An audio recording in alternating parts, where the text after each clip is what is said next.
That evening, I was out for a few drinks with my friends, and someone at the table came up with a ridiculous idea. Put our phones on the table, and the first person whose partner called to tell them to come home would be allowed to leave. The women immediately got into the playful spirit of it, laughing and agreeing, and we all made some silly promise that anyone who didn't play by the rules was a coward. In the end, I was the only one left sitting there until the sun came up the next day.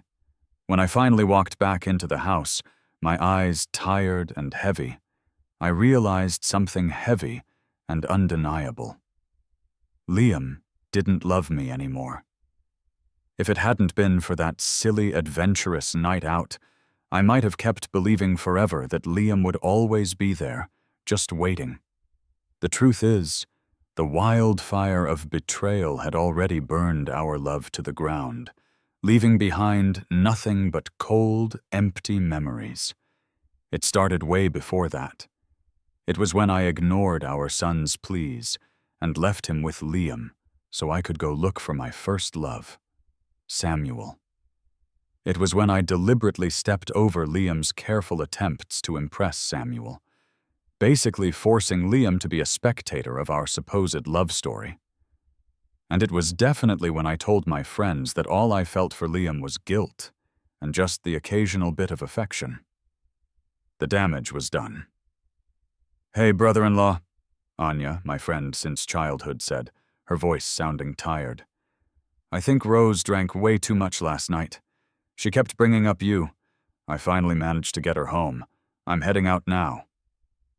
Anya seemed to be anticipating a big fight between Liam and me and was trying to rush out the door to avoid being dragged into it. But she was worrying for nothing. Liam wasn't going to bother arguing with me anymore. My face was flushed from the alcohol, even though I usually didn't show it.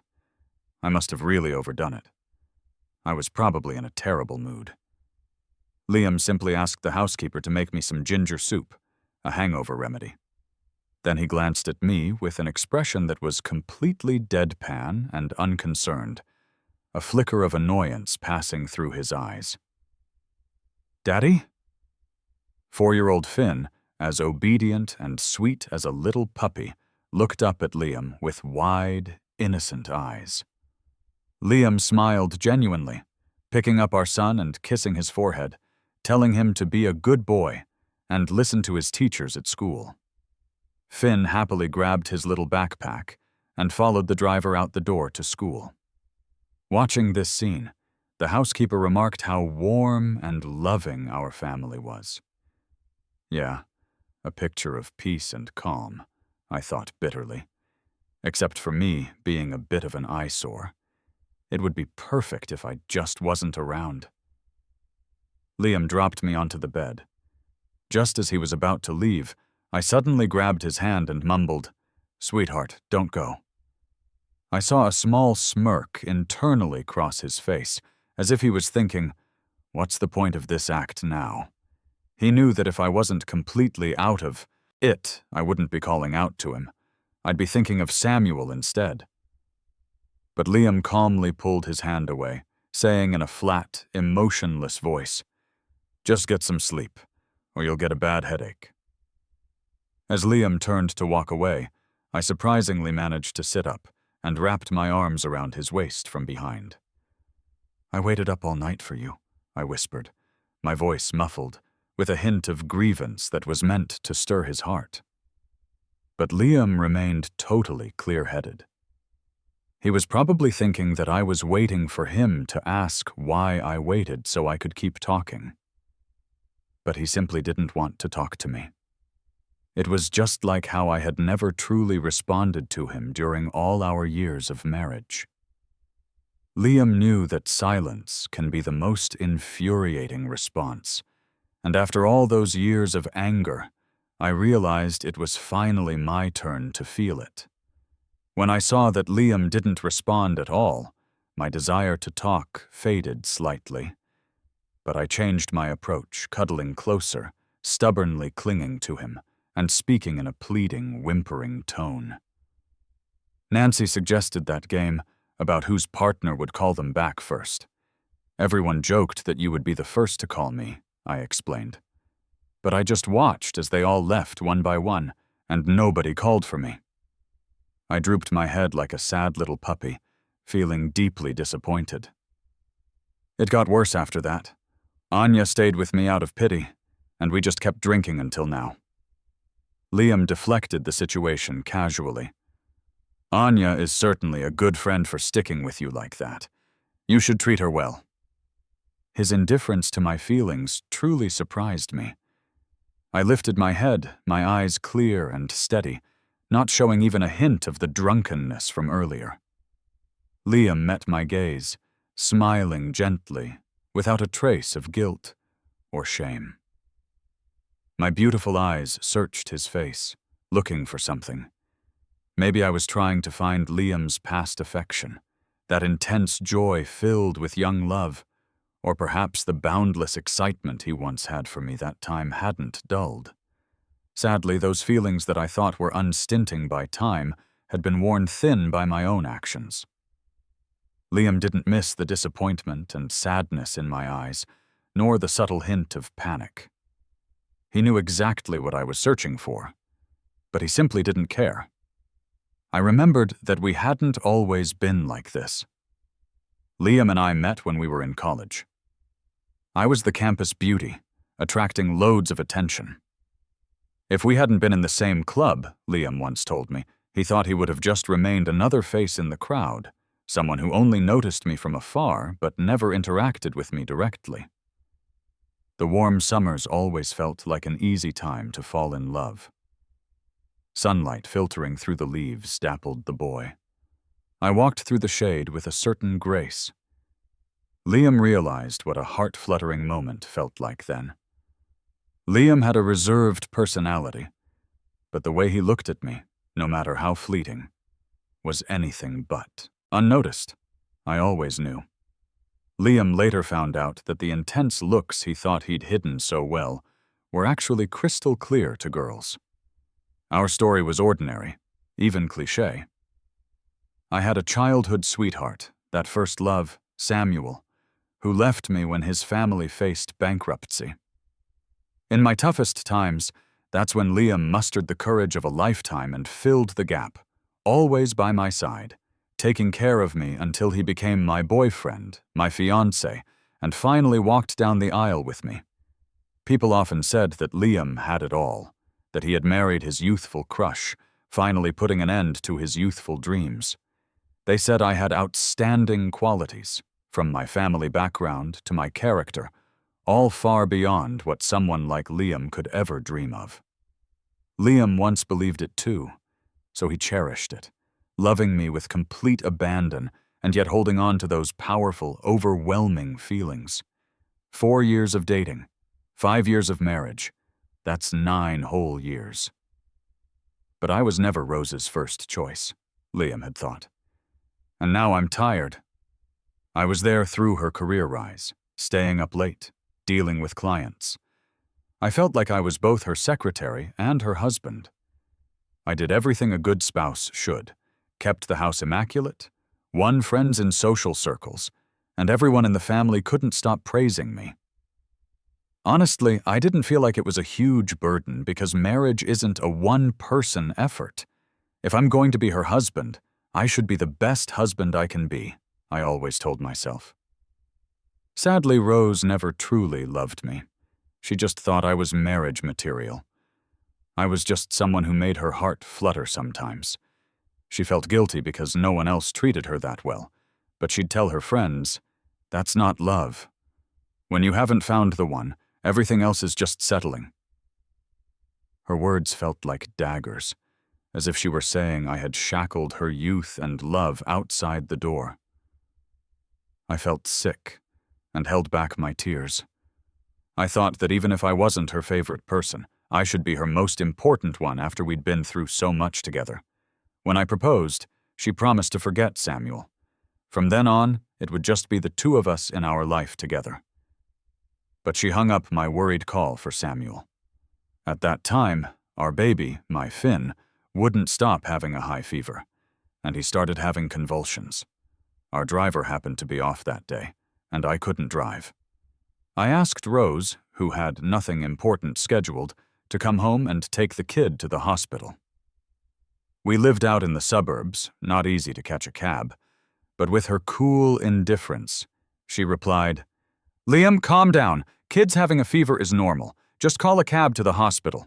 Samuel's got a stomachache. I have to go to him." Kid's having a fever is normal, but Finn had febrile convulsions. Didn't she know how serious that could get? My heart sank like it was plunged into an ice pit. Finn wasn't her son. Rose couldn't see her son's life as more important than her ex's stomachache. When Finn was crying for his mom, she was busy taking meticulous care of Samuel. Meanwhile, Finn spent a week in the hospital, and I didn't sleep a wink. Kids can sense things, and when Finn asked if his mom didn't love him, I broke down. "I'm sorry. It's just that Mom doesn't love Dad, so she doesn't love you either." But as I stared into his tender, hopeful eyes, I couldn't say it. For the first time, I thought if anything happens to my Finn because of this, I'd want them both to pay.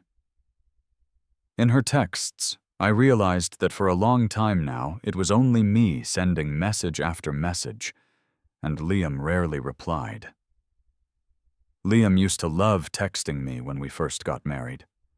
He'd share everything with me, afraid to disturb me with too many dings, so he'd bundle them into long messages, carefully formatted so they wouldn't seem cluttered.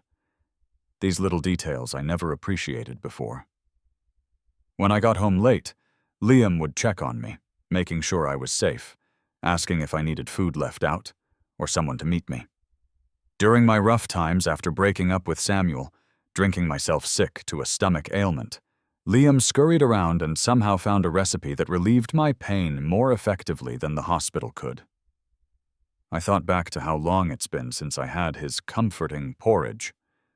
Now the housekeeper just gives me medication for my stomach pains, and it's never as effective as his porridge used to be. I stood up suddenly, startling my assistant. I finally found a reason to talk to him. I composed my message before cautiously calling Liam. "Are you resting?" I asked sheepishly. After a stunned pause, he asked, "What's up?" Hearing Liam's voice relaxed me a little. I had some drinks at dinner tonight. My stomach's killing me. If you're free, can you make me some porridge?" I asked with hope and nerves, like a girl waiting for a crush's response. Liam calmly replied, "Sure." With his confirmation, my heart swelled with joy, practically bursting with happiness. Then I noticed the text thread dragging me back to reality. For a long time now, I had been the only one texting daily updates of my life, telling him I miss him and the baby. But Liam's replies were sparse, indifferent, and uninterested. I never ended conversations like that. If I couldn't find a topic, I'd create one. If Liam realized, he'd simply say nothing. The idea of mentioning porridge seemed like discovering a secret game hack. I was thrilled like a child who'd snuck a candy. My assistant was baffled by my behavior, drinking for a pretend ailment. My actions made me seem a bit off. Meanwhile, I hung up with a cold smile. I instructed the housekeeper to make a simple bowl. The painstaking recipes and preparations? I wouldn't do them anymore. Concern for Rose's stomach once had me searching the house for remedies with over 10 ingredients, worried mixing them wrong could harm her. I'd study page after page of medical literature, searching online for her body's compatibility. After hours of work, I'd finally made her comfortable. I jokingly remarked how her condition was cliché, like a CEO in a romance novel with a constant stomach issue. But she didn't laugh. She looked at me, or through me, to a man who hurt her so deeply that she drank herself sick back then. I couldn't quite read what was in her eyes, but I knew those complex emotions were only for Samuel. Suddenly, I lost interest. I knew she had issues because of Samuel, but I thought it was all in the past. I didn't expect that just mentioning him would make her look so nostalgic about her youth. Turns out, any moment involving Samuel could become a memory for her. Those were the times she'd sit by the window, puffing away her cigarette. What was even more frustrating was that the stomach I helped her heal got bad again after Samuel came back. Samuel returned to the country, and she welcomed him. I didn't object. A dinner party to welcome him back was fine. I thought I was being generous. Honestly, they crossed the line. A proper ex should feel like they're dead. I'm just thinking of the kid. Finn loves his mom, so I kept giving in. But what was up with those two slipping away to a bar together? Rose doesn't go to bars unless it's because of Samuel. Samuel insisted on drinking, saying something about toasting the death of his youth now that Rose was married. If only that youth really died.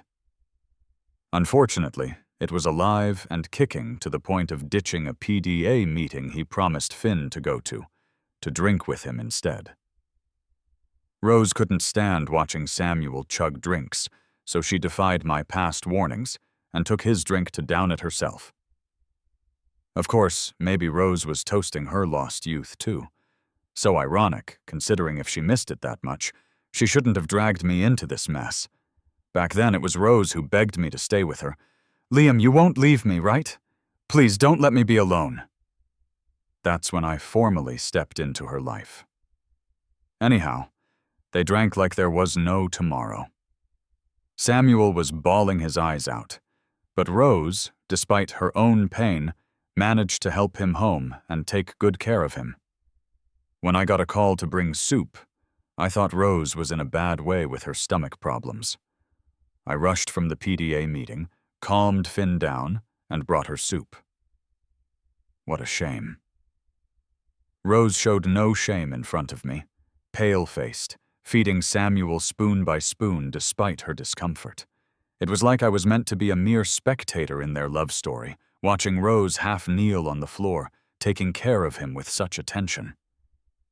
My chest felt squeezed painfully, like it was pressed by heavy iron, suffocating and bitter. It struck me as funny. All those years of admiration and love seemed like a big joke. Since then, it's like I woke up, just doing my thing. No longer that Liam who'd do anything for love. Rose came home early, pale, but without much of a hangover. Smell. There was a faint, grassy scent. She must have showered. Noticing my sniff, Rose gave a tentative sniff on herself. "I didn't want to stink up you and the kids, so I showered on the south side." Funny, she never cared about me hating the alcohol smell before, when she was the one calling on me to take care of vomit-soaked people. I just nodded. Rose's face finally showed some life, but the sweat made her look unwell. She gazed at the soup, surprisingly touched. "Liam, thank you."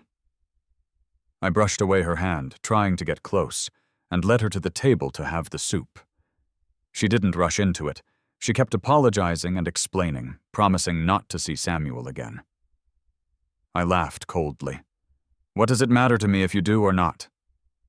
Seeing me calm and not asking further, she started on the soup, but after a few sips, she noticed something was off. Carefully, she asked, "The soup doesn't taste the same, does it?" I picked up a piece of chilled watermelon with a fork. "Maybe your taste buds changed." She sat there dazed, mindlessly stirring the soup, hiding her gloom. Perhaps she realized it wasn't my carefully made soup anymore. When I didn't engage much, she tried to strike up a conversation. "Watermelon? Good," she said.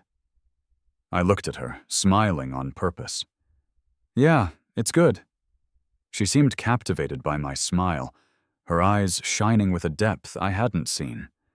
I wondered if her brain was soaked in alcohol, too. She stared at my face, with a hint of affection in her voice. "Then give me a bite." I thought about her serious stomach issue, and this half-hearted soup. Happily, I fed her a big piece of watermelon. She ate it in a daze, the cold watermelon juicy and sweet, catching her off guard with a drop hanging at the corner of her mouth.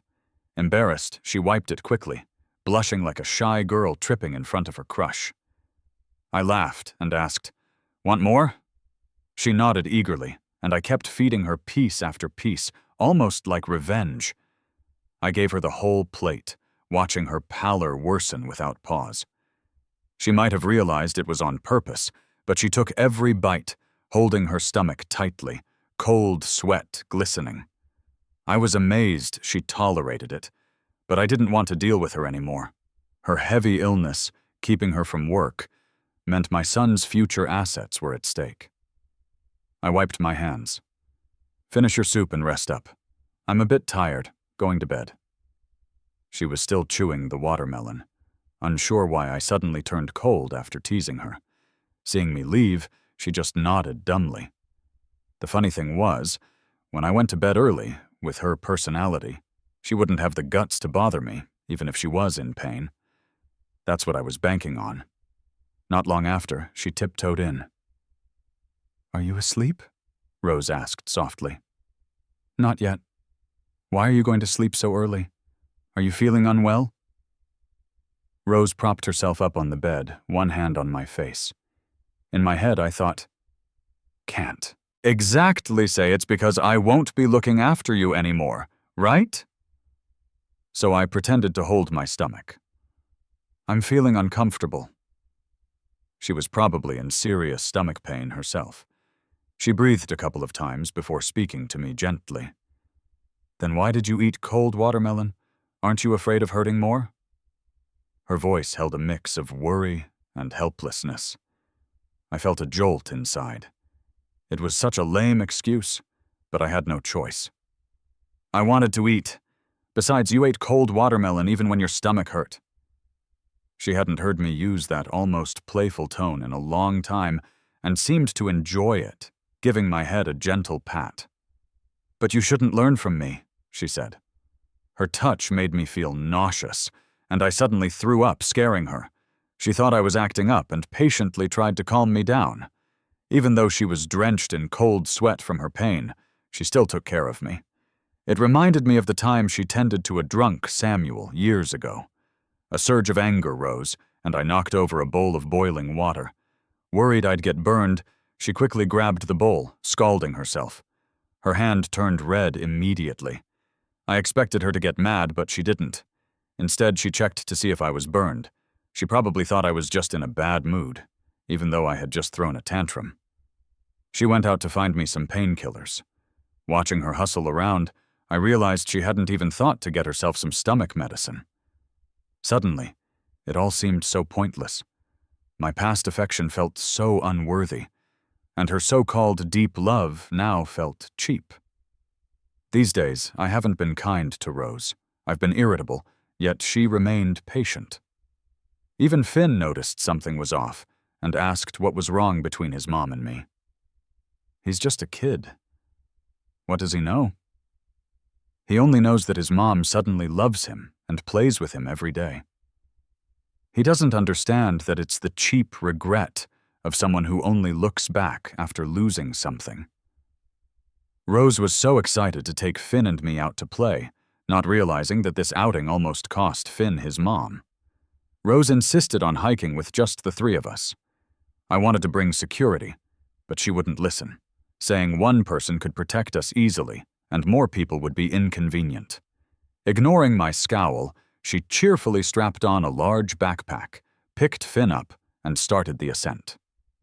I followed, struggling to catch my breath. She offered a hand to help, but I ignored it and kept climbing the seemingly endless stairs. Finn, happy in his mom's arms, cheered me on. I glanced at Rose's clear eyes and thought of that summer 9 years ago, when I was so captivated by her and Samuel. Rose sure knows how to play her cards, I thought. But those summers, like our youth, are gone. Along the way, Rose wiped my sweat and handed me water. Even though she was sweating too, she still insisted on fanning me. At the summit, a gentle breeze swept away my endless melancholy. I gazed at the towering mountains, and looked back at the thousands of stairs I'd climbed. The wind felt so nice. But suddenly, a hand pushed me, and I lost my balance, falling back in terror. In an instant, Rose dropped Finn, racing toward me, reaching to pull me back. Panicking, I didn't have time to think. Instinctively, when she grabbed me, I yanked her down, trying to use her weight to stabilize myself. Surprised by my move, she couldn't hold on, and we both tumbled down together. As my mind went blank with fear, Rose shielded me tightly. Her backpack cushioned her head and spine, saving her life, but causing me to bear more of the impact, ignoring that she absorbed the force, grunting as she hit each hard step. I had no time to grasp how long we tumbled until we stopped. Looking up at the distant platform, I saw Finn screaming, held by a kind stranger. I glanced down at Rose, covered in blood. After a while, she squeezed out a few words. "Are you okay, Liam?" I quickly called for an ambulance. Outside the ICU, I held Finn, staring at Rose inside, feeling conflicted. Just before, I had thought, if I delayed getting Rose help, if I insisted on ending her treatment, would she die? A deceased wife, a hefty inheritance. That life seems so much better than now. Years of neglect do nurture resentment. She hurt me, hurt Finn. She wasn't the cheerful Rose now. Besides, who knows if this accident wasn't orchestrated by someone? Still, I didn't take her life. After all, she is Finn's mom. Outside, Finn sobbed, swearing he'd never hike again, that he almost lost his mom, and might lose her now. I comforted my son, watching the doctors tirelessly work inside. Thankfully, Rose's backpack saved her spine. Though she lost a lot of blood, it was under control, and her fractures would heal in a few months. Her first words when she woke were calling for me. "Liam, thank you." Rose choked up, tears in her eyes. She didn't finish, and I didn't ask whether she was thankful for saving her or being there. I didn't care. Lying alone in her hospital room, her friends visited. Waves of acquaintances came and went. With Rose, a socialite, hospitalized, it seemed everyone was paying their respects. Her secretary tried to manage the visitors, but some she had to meet. She was exhausted, wanting only to be with me and Finn, but I rarely visited. She had no idea how much she longed for him. Liam must think I thanked him for not taking the chance to end me. That wasn't it. She'd long accepted that she'd give her life if he wanted it. But this time, Liam truly chose himself. Rose realized he loved her once, but that love was gone. He had learned to push me into danger to protect himself.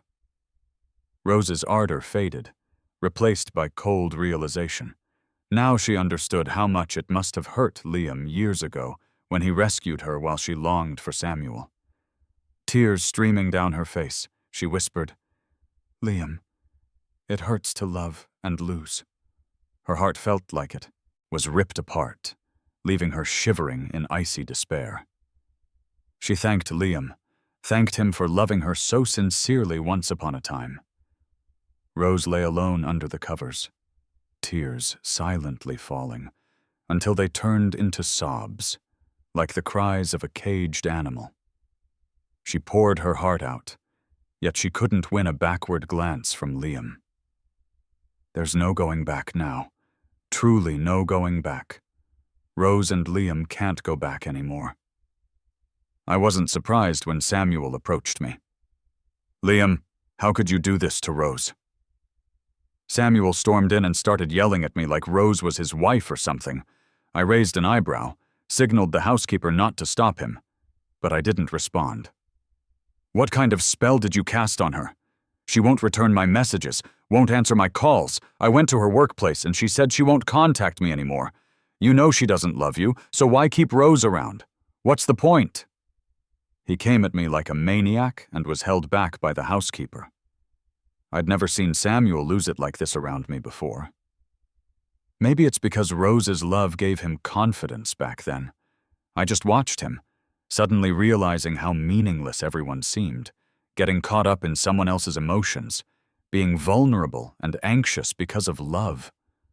I was like that once, and now Samuel is too. "You're talking about my wife," I said calmly. "I'm her husband. What I do or say to her is none of your business." Samuel didn't expect my indifferent response, and he trembled with anger, a glint of hatred in his eyes. "Don't get too smug, Liam. If I hadn't gone abroad back then, you wouldn't have stood a chance. Here's the truth. Every time I pulled her away from you, I did it on purpose. I wanted you to know. Even a strand of my hair is more important than you and your son." Samuel's boldness comes from having someone backing him. It's not the first time he's created drama at my house. He's got guts because someone indulges him. I was about to reply when Rose rushed back in. "Liam, I'm sorry." I'd been avoiding her these past few days. "I didn't know he'd come to you," Rose spoke timidly, trying to take hold of me. I pulled away, and she turned to Samuel, looking impatient. "Why are you here?" "Why wouldn't I come, Rose? You're not taking my calls, not seeing me, and it's all because of him." Samuel let his anger out and tossed his bag at Rose. The housekeeper was about to step in, but was stopped by Rose. "Don't hurt him." Both the housekeeper and I were exasperated. Yet another dramatic love scene. I wasn't surprised. Samuel's not just some pretty face. He was spoiled by Rose, and I suffered plenty back then because she favored him. Rose glanced at me, lowered her head in guilt. "I just don't want him to get hurt." Then she faced Samuel with some impatience. "I already told you I'm married to Liam and I love him dearly. Let's live our own lives separately and not bother each other anymore." Hearing this, Samuel lost it and slapped Rose hard. "Shut up, Rose! After all these years and you just let go like that?" "Sorry, Samuel. Let the past go like the wind. Let me go and let yourself go too." Rose even looked remorseful, almost making me laugh out of frustration. Samuel was furious, swinging at me. I was about to react, but saw Rose using her full strength to push him onto the couch. "You've crossed the line, Samuel. Now get out." Rose is rarely angry, and her formidable aura made Samuel tremble.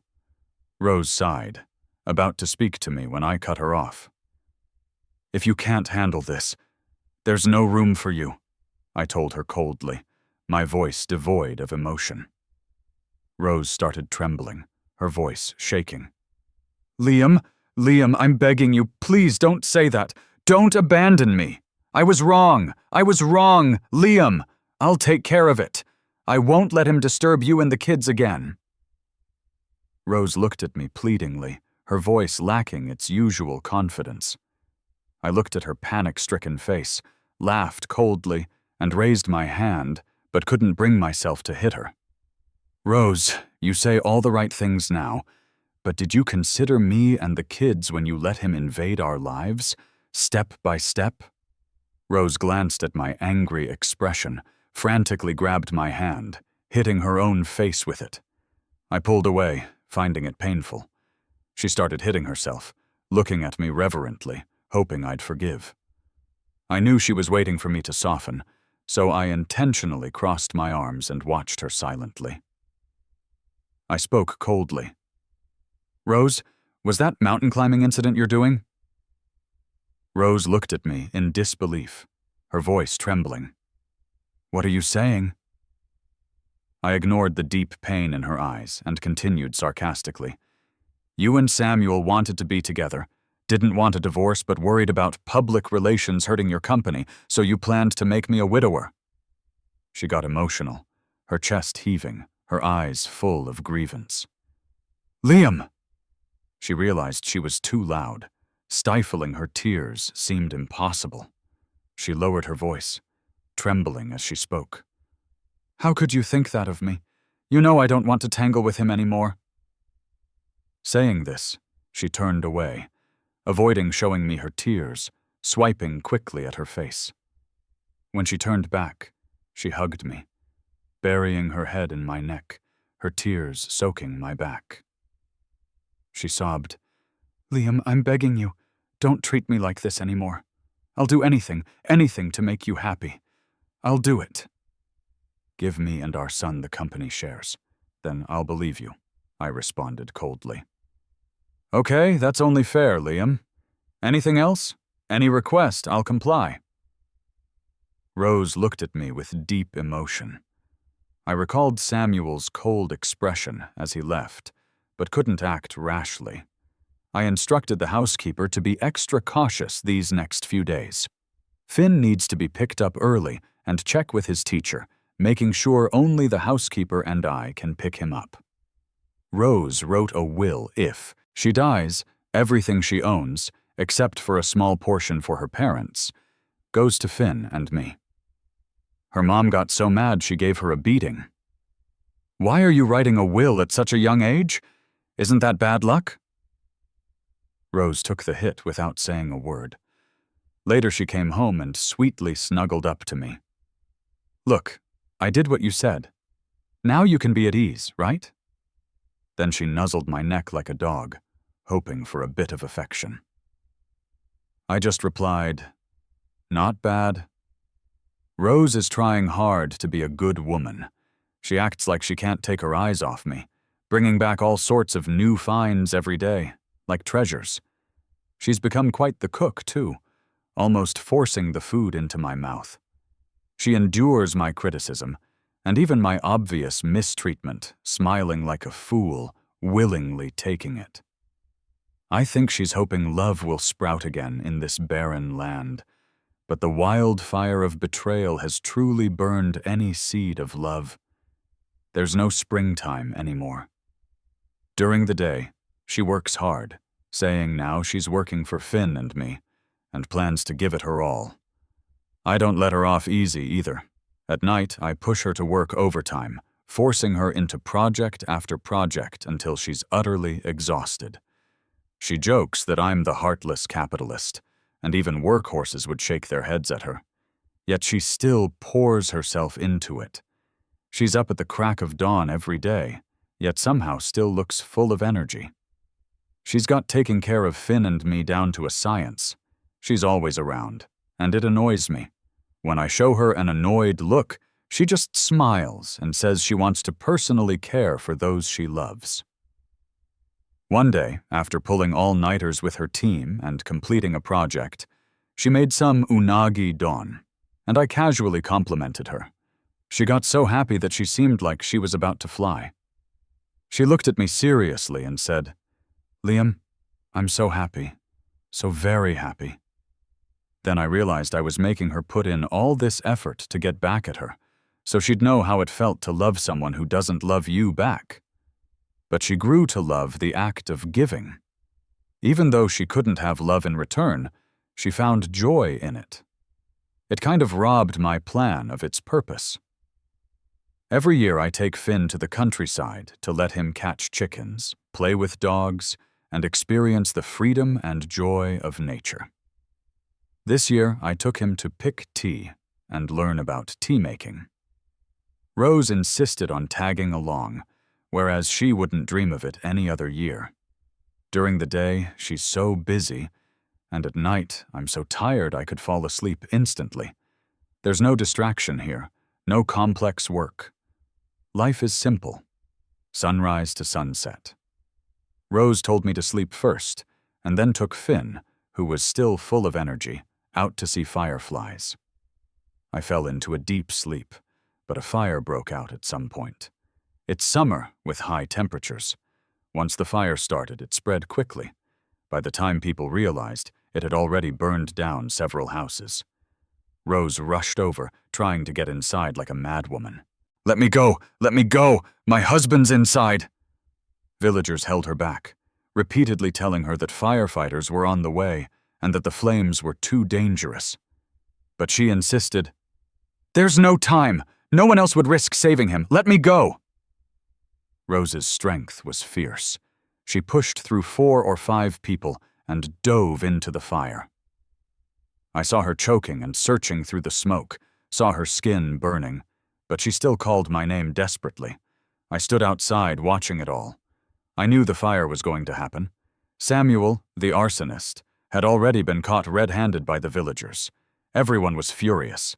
You see, I had been keeping an eye on Samuel. I knew he was around and suspected he'd act, so I watched him closely. I deliberately sent Rose and Finn out to give Samuel his opportunity. Recently, there had been a few forest fires nearby, but no cause was found. Now that Samuel was caught, people couldn't help but think of those other fires and vented their anger on him, breaking his leg in the process before the cops arrived. It was all calm if you ignore Rose. This time she wasn't there to clean up his mess, so justice got served quickly. It was only in jail that Samuel realized what he'd lost, desperately trying to contact Rose for help. Rose had shielded him so well, he didn't even realize the serious nature of his deeds. Like arson. I had even installed cameras beforehand, capturing the whole crime. Rose was pulled from the fire with severe burns, her skin scorched, using her remaining eye to search the crowd for me. When Rose was moved to a regular ward, I had just gotten back from a meeting. All those years of learning and enduring hardships for Rose had paid off. Now, taking over her responsibilities, I managed the company well.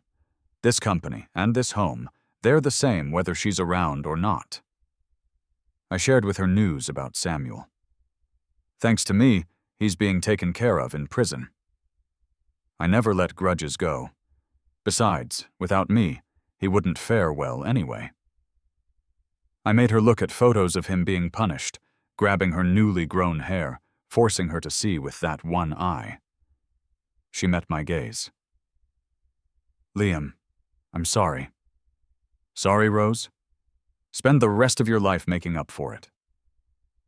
Rose's parents couldn't really stir up trouble after their bankruptcy. Only Rose and I held things together.